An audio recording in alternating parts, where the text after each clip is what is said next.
बेबसी वो लड़की चीखी होगी, चिल्लाई होगी, ये दरिंदे साले इनको जरा शर्म न आई होगी। जो किया इन्होंने वो ही दोबारा दोहराओ, एक एक करके दिल्ली वालों इनके अंदर रॉड घुसाओ। उनके अगे बोलन ते असी बनाइए बूत, हर जा साडे सामने सारे थोड़ी पैर दी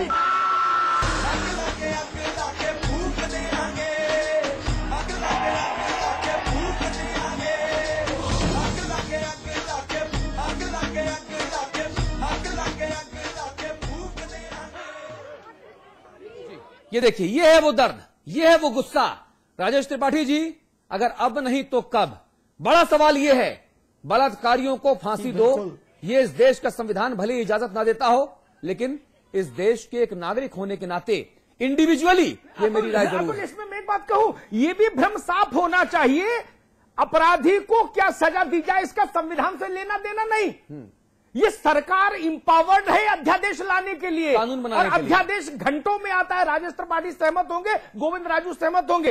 ये किसको समझा रहे हैं विशेष सत्र की बात? एक एग्जीक्यूटिव ऑर्डर से अध्यादेश आता है 2 घंटे में, और आधा घंटे में प्रणब मुखर्जी उस पर दस्तखत कर दे तो कानून बन जाए देश में।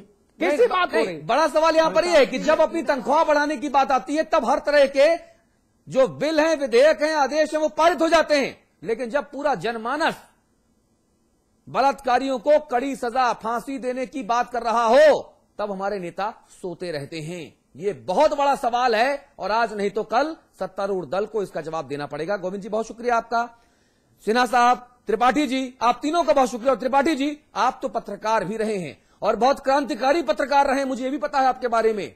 तो जब नेता बदले, जब आप नेता बने, तो आपकी जो विचारधारा है वो भले ही ना बदली हो, लेकिन जो आपकी जो एक्शन धारा है वो जरूर कम हुई है। मैं चाहूंगा कि मैं उस राजेश त्रिपाठी को देखूं नेता के तौर पर भी, जो एक बहुत क्रांतिकारी पत्रकार हुआ करता था। बहुत शुक्रिया आप सभी का हमारे स्टूडियोज में आने के लिए। एक ब्रेक ले रहे हैं, ब्रेक के उस पार खबर उत्तराखंड से। कूट कूट के मारो जब तक मरते नहीं ये साले, शर्माती है कहते हुए कि हम है दिल्ली वाले। न जाओ जंतर मंतर, न धरना कहीं लगाओ, इन कुत्तों को पब्लिक में ही अब जिंदा जलाओ। बेबसी वो लड़की चीखी होगी, चिल्लाई होगी, ये दरिंदे साले इनको जरा शर्म न आई होगी। जो किया इन्होंने वो ही दोबारा दोहराओ, एक एक करके दिल्ली वालों इनके अंदर रॉड घुसाओ। उनके अगे बोलन ते असी बनाइए बूत, हर जा साडे सामने सारे थोड़ी पैर दी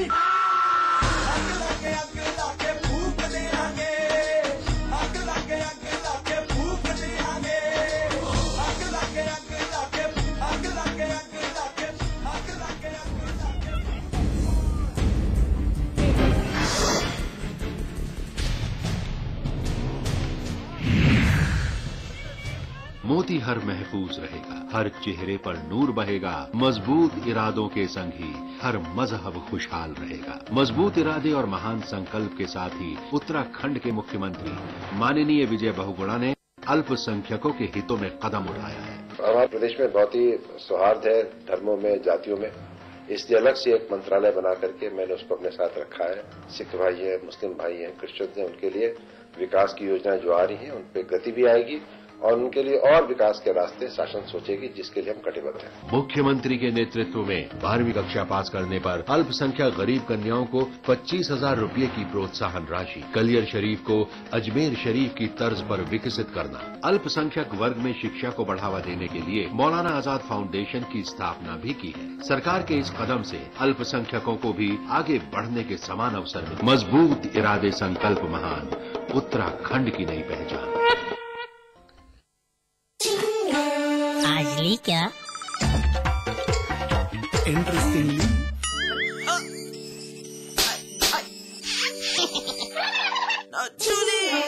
रिफ्रेशिंग मिनी गम्स। आज ली क्या?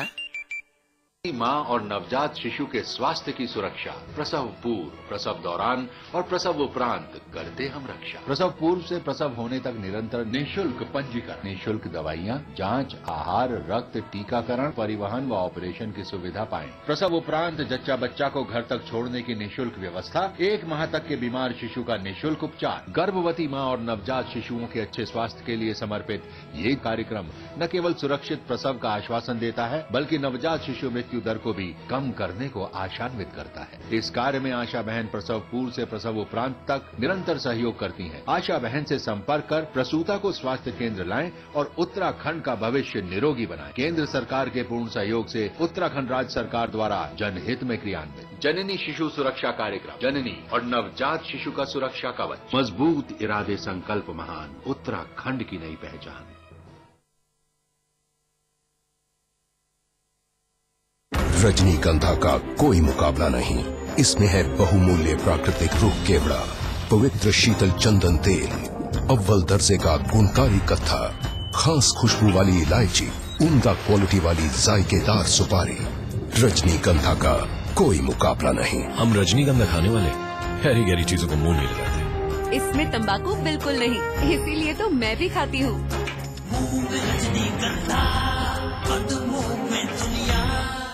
राज्य स्थापना दिवस के मौके पर 25 से 35 साल के शिक्षित बेरोजगारों पर सरकार ने की खुशियों की बौछार।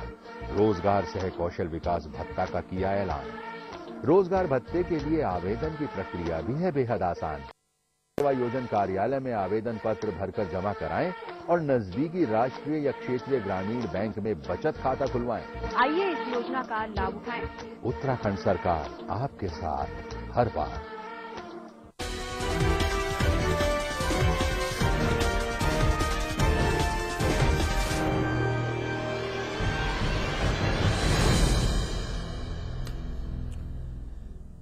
और अब बात उत्तराखंड की करेंगे, जहां पर आए दिन कांग्रेस पार्टी में कुछ न कुछ सुगबुगाहट देखने को मिल जाती है। मुख्यमंत्री विजय बहुगुणा कभी लाल बत्ती पर मचे हाहाकार को शांत कराते फिरते हैं, तो कभी खुद के विधायकों को संतुष्ट कराते नजर आते हैं। ताजा हल्ला मचा हुआ है प्रदेश अध्यक्ष पद को लेकर। अब उत्तराखंड में कांग्रेस का नया प्रदेश अध्यक्ष कौन होगा, ये सवाल उठने लगे हैं, जिसको लेकर पार्टी के भीतर भी आवाजें बुलंद होने लगी हैं।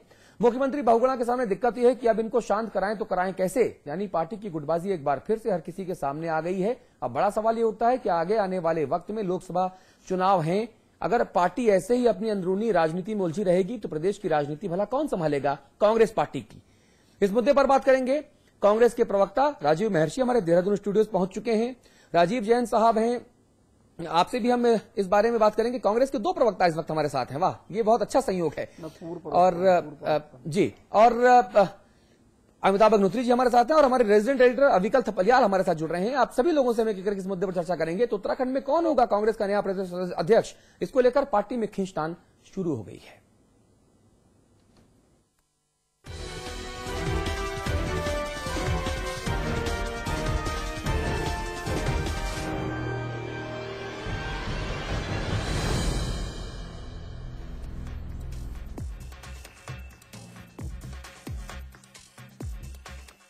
उत्तराखंड में कांग्रेस की सरकार आए महीनों बीत गए। गुणा भाग कर किसी तरह से मुख्यमंत्री बहुगुणा ने सरकार के सामने आए रोड़ों को भी हटाने में सफलता हासिल कर ली। कुल मिलाकर कहें तो पार्टी ने बाहरी जंग तो जीत ली, लेकिन अंदरूनी मतभेद समय समय पर सामने आते रहे हैं। उत्तराखंड में पार्टी को 2 गुटों में देखा जाता है, एक गुट मुख्यमंत्री का तो दूसरा कैबिनेट मंत्री हरीश रावत का। जब भी मौका होता है पदभार देने का तो बहुगुणा और हरीश रावत में होड़ लग जाती है अपने अपने चहेतों को मैदान में उतारने की। अब कांग्रेस प्रदेश अध्यक्ष से यशपाल आर्य को बदलने की तैयारी हो रही है। ऐसे में पार्टी के सामने चुनौती है कि प्रदेश का अध्यक्ष किसे बनाया जाए। देखिए, ये निर्णय तो हाईकमान को करना है, लेकिन जो आपका कहना है ठीक है। लोकसभा इस समय हमारी प्रायोरिटी ये है कि हम किसी तरह से लोकसभा की जो हमारी परफॉर्मेंस रही है, हमने 5 सीटें जीती, उन सीटों में फिर हम पताका फहराएं। तो इसके लिए आवश्यक है कि हर सांसद अपने क्षेत्र में अपने को मजबूत करे। अब भाई इस पद के उम्मीदवार तो बहुत हैं, लेकिन अब इस दौर में प्रदेश के सांसदों ने भी ताल ठोक दी है। सांसद सतपाल महाराज और प्रदीप टमटा दोनों ही प्रदेश अध्यक्ष की कुर्सी चाहते हैं। एक और जहां सतपाल महाराज अपनी दावेदारी नकार रहे हैं, तो वहीं प्रदीप टमटा अपने संसदीय क्षेत्र से किसी को मंत्री पद नहीं मिलने की दुहाई देकर अपनी दावेदारी मजबूत करने में लगे हैं। किसी का भी नाम हो, पर यह तय तो सोनिया जी ने करना है।